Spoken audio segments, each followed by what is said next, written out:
नमस्कार, आप देख रहे हैं गदर मीडिया और मैं हूं आपके साथ अशोक खरब। हमारे साथ मौजूद हैं उचाना संघर्ष समिति के प्रधान युवा नेता अनुराग खटकड़, जो उचाना के विकास को लेकर अपनी लड़ाई चलाए हुए हैं। उनसे बात करेंगे हम किसान आंदोलन को लेकर।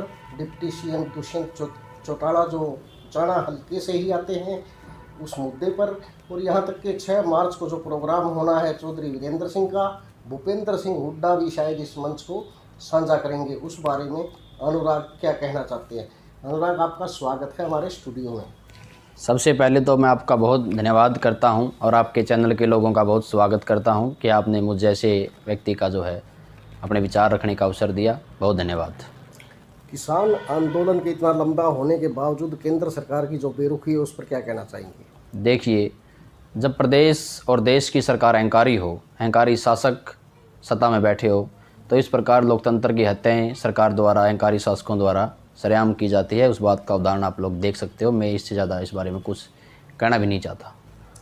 उचाना से आप बिलोंग करते हैं और उचाना से डिप्टी सीएम दुष्यंत चौटाला सरकार में, सत्ता में मौजूद हैं और उनका पूरा विरोध किसान नेताओं द्वारा होता है। तो इस बारे में क्या कहेंगे, जबकि चौधरी वीरेंद्र सिंह का जो है वो विरोध कहीं शायद नहीं दिखाई देता। देखिए, दुष्यंत चौटाला का विरोध इसलिए होता है कि प्रदेश के अंदर सरकार दुष्यंत चौटाला ने बनाई है, क्योंकि जनता ने भारतीय जनता पार्टी को इतना बहुमत नहीं दिया था कि वो सरकार बना पाती। दुष्यंत चौटाला ने उनका सहयोग करके, समर्थन करके सरकार बनाने का काम किया और इस सरकार ने इस प्रकार का फैसला किया कि आज किसान दुखी और परेशान होकर के ये मांग करते हैं कि दुष्यंत चौटाला सरकार से समर्थन वापस ले, या सरकार को चुने या कुर्सी को चुने। इसलिए उनका हर जगह विरोध होता है। रही बात चौधरी वीरेंद्र सिंह की, मैं इससे भी बड़ा जो है खोट, दुष्यंत चौटाला से बड़ा खोट जो चौधरी वीरेंद्र सिंह का मानता हूं, क्योंकि उनके बेटे ने जो ये तीनों बिल पास हुए हैं, जो तीनों काले कानून पास हुए हैं, उनके ऊपर हस्ताक्षर करने का काम उनके बेटे सांसद बृजेंद्र सिंह ने किया। हांसी के अंदर ट्रैक्टर रैली निकाल करके किसानों को जो है जलील करने का काम अगर किसी ने किया तो वीरेंद्र सिंह के बेटे सांसद बृजेंद्र सिंह ने किया। तो आप मानते हैं जो किसान आंदोलन है, राजनीतिक तौर पर जिन राजनीतिक लोगों का विरोध किया जा रहा है, उनमें वीरेंद्र सिंह, विजेंद्र सिंह या भूपेंद्र सिंह हुड्डा का भी होना चाहिए। देखिए, ऐसा है, जो लोग सत्ता में बैठे हैं उनका निश्चित तौर से विरोध होना चाहिए। मैं नहीं मानता कि चौधरी भूपेंद्र सिंह हुड्डा का या चौधरी अभय सिंह चौटाला का या अन्य किसी पार्टी के नेता का विरोध हो। जो लोग आज सत्ता में बैठे हैं, जिनकी बदौलत आज ये कानून लागू हुए हैं, उन लोगों का विरोध होना चाहिए। दुष्यंत चौटाला का जितना विरोध हो रहा है, वो क्या कारण मानते हैं।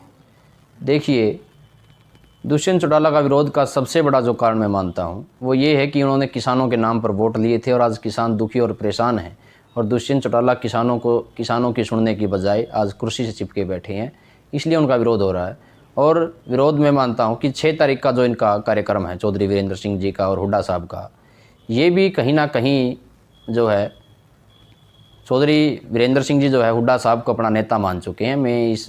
ये मुझे अपने विचार जो है मुझे लगता है कि चौधरी वीरेंद्र सिंह जी चौधरी भूपेंद्र सिंह हुड्डा को अपना नेता मान चुके हैं।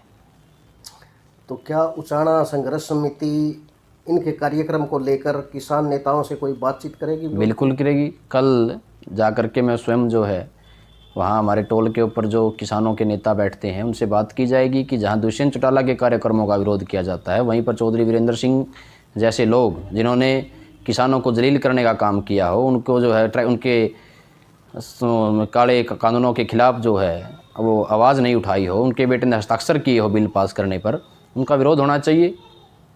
ये थे हमारे साथ उचाना संघर्ष समिति के अनुराग खटकड़, जिन्होंने स्पष्ट तौर पर ये कहा है कि या तो डिप्टी सीएम दुष्यंत चौटाला का भी विरोध बंद किया जाए या फिर हर एक उस राजनीतिक आदमी का विरोध होना चाहिए जिन्होंने काले कानूनों को लेकर समर्थन किया है या उनका समर्थन कर रहे हैं।